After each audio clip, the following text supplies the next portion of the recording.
Kada se osjećaju loše, neki ljudi idu u šetnju, neki ljudi idu u shopping ili naručuju preko sajtova, neki ljudi imaju razgovor sa svojim terapeutom, neki ljudi putuju. Milion stvari možete da radite kada se osjećate loše, ali ono što meni pomaže da održim stabilnost u svom svakodnevnom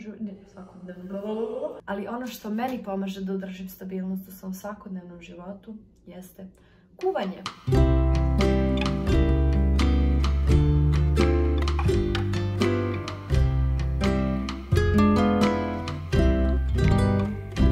Pozdrav dragi gledalci, ja sam Milica M, ovo je novi video na mom kanalu i verovatno novi serijal. U mojoj glavi je to zvučalo fantastično, sad ne znam kako će izgledati, ne znam da li će se vama svidjeti, ali sve u svemu ovi videi neće biti recepti, niti da vas ja učim kako da kuvate, niti bilo šta slično, nego jednostavno vam prikazujem kako izgleda proces kuvanja jednog studenta, mene koji voli da kuva, nema neko preterano predznanje iz kuvanja, nego jednostavno ja sam dosta toga naučila tako što sam bukvalno uzela i krenula da kuvam.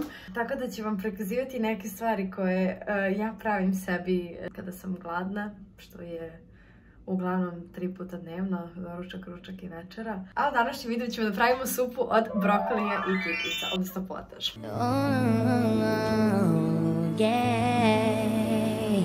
Sad... Potaž koji ću danas praviti je dovoljna za 2 osobe ili u mom slučaju danas i za sutra uveče, pošto znam da će ja mrziti da pravim večeru sutra. Tako da prva stvar koju radite jeste da ćete iseckati luk. Uglavnom za 2 osobe je potreban jedan običan luk, međutim ja imam ove male. Vidite kako su, ne znam, ako kupujete ovo, što ne verujem da uopšte se igde prodaje se u ovoj zemlji, Holandiji, onda vam treba 2, tako da sam ja to iseckala i sad nije bitno da to bude pravilno isečeno i da bude lepo isečeno, jer ćete svakako miksati sa blenderom. Zatim palim svoju ringlu i uzimam puter. Sad, ovaj recept možete napraviti i skroz veganski da bude, ako umjesto putera uzmete maslinovo ulje. Tako da ću sada staviti puter jer volim da koristim putera.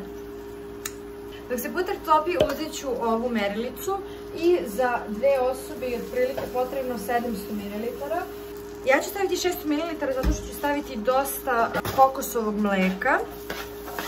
Tako da mi ne treba toliko vode jer ću onda napraviti previše i preješću se potažu od brokolije i bolit će me stomak.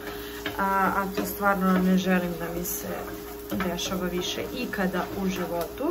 Juče sam pravila neki potaž od brokolija sa kokosovim mlekom, tikvicama, šargarepom i još nekim glupostima. Ono sam pojela 2 tanjira potaža od brokolija da ne bi morala da bacim i sad kao sve mi dolazi, bukvalno ću se ispovraćati.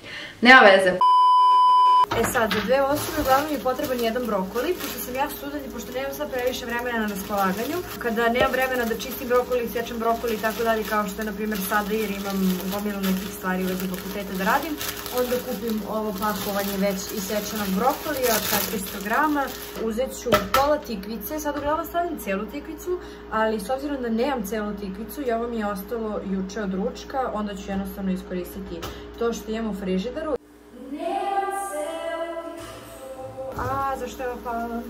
I nadam se da neće niko dođe da mi kuca na vrata, jer snimam video.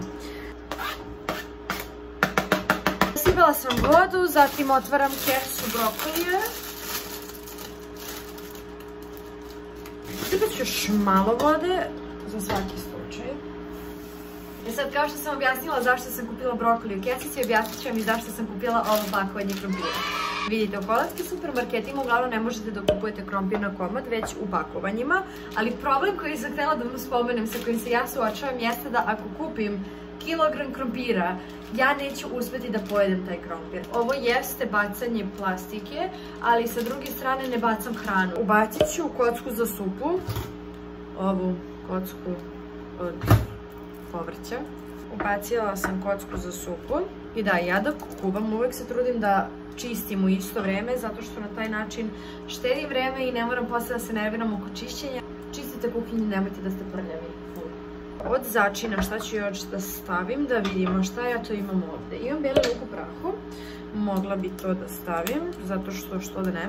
Sljedeća stvar je kari, zato što brokoli i kokosovo mleko idu savršeno jedno uz drugo, a kokosovo mleko i kari idu isto tako savršeno jedno uz drugo, tako da ja kada pravim ovu supu uvijek stavim malo karija. I sad ću staviti kokosovo mleko odokatinu, nemam pojma stvarno koliko stavljam. Stavit ću kurkumu, zato što isto nemam neki pretjerani razlog. Korijander, zato što korijander trpamo bukvalno sve što pravim. Ok, šargarepu nisam imala, tako da nisam mogla da je stavim.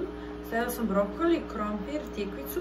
Da, s obzirom da sam stavila pola tikvice, mogu da stavim malo spanaća. Nikad nisam stavila spanać u ovaj potaž, ali za sve postoji prvi put. Stavila sam otprilike šaku spanaća.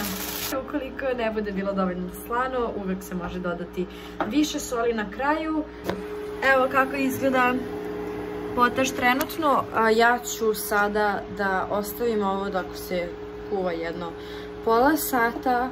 Za to vreme bi mogla da očistim sobu i da radim nešto za fakultet i onda posle ću da vam pokažem kako izgleda finalni rezultat.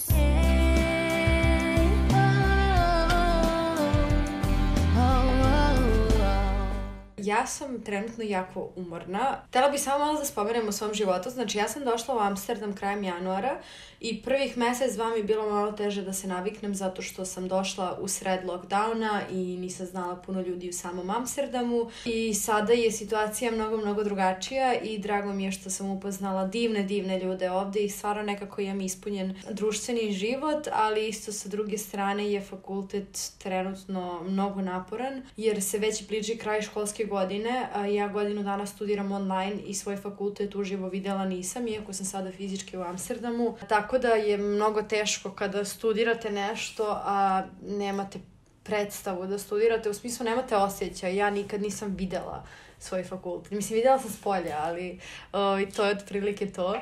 Iako mi je lepo ovde, iako se stvarno super osjećam u Amsterdamu, sa druge strane sam jako umorna. Tako da ne mogu previše da se žalim jer smatram da sam se dosta navikla na život ovde, ali isto tako kada živite sami, pogotovo u stranoj državi, u jednom momentu sve postane previše, jer opet ja nemam samo obaveze što se tiče YouTube-a, fakulteta i svega ostalog. Ja imam obaveze da vodim računa o svojoj sobi, da kuvam, da čistim, da kupujem hranu i tako dalje. I to su sve neke male stvari, ali kada se skupi to oduzima mnogo vremena u toku dana i mnogo vas iscrpi. Potreban mi je odmor, iskreno.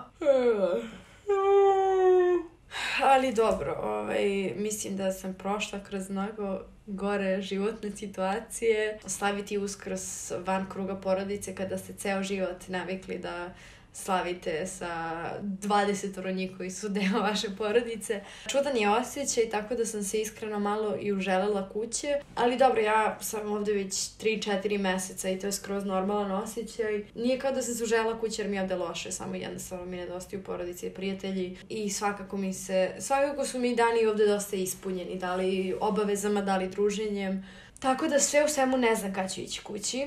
Ne znam tačno kako će to biti, kako će to izgledati, ali želim da se vakcinišem, da vidim svoje prijatelje, da se malo odmorim. Tako da to je neki mali update o mom životu, mislim da je vreme da pogledam da li je moj potaž gotov. Ćao, nismo se dugo vidjeli, ali evo, sada sam ponovo tu da vam pokažem kako se završava potaž od brokolija. Ono što će vam trebati jeste mozak.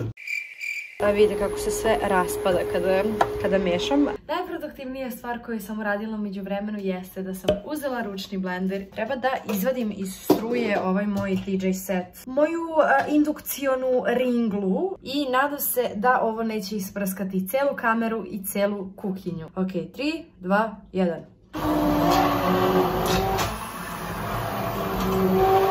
Iako vas odvratna zelena boja možda odvrati od probanja ovog recepta, opet savjetujem da date šansu zato što je stvarno jako ukusno. Zapravo je jako dobro. Pravila sam ovaj potaž više puta, ali nikad nisam napravila ovako dobar potaž, tako da jako sam ponosna na sebe.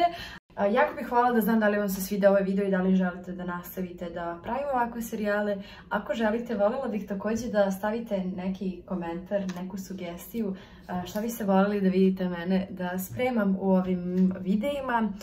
Mislim da je vreme da uzem činiju, kašiku, da uzem krutone iz Lidla, zato što je Lidl glavni sponzor mog života, i da pojedem svoj ručak.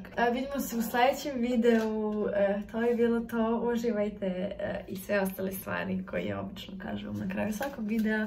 Mrzim da se ponavljam, pozdrav, nemoj da padneš!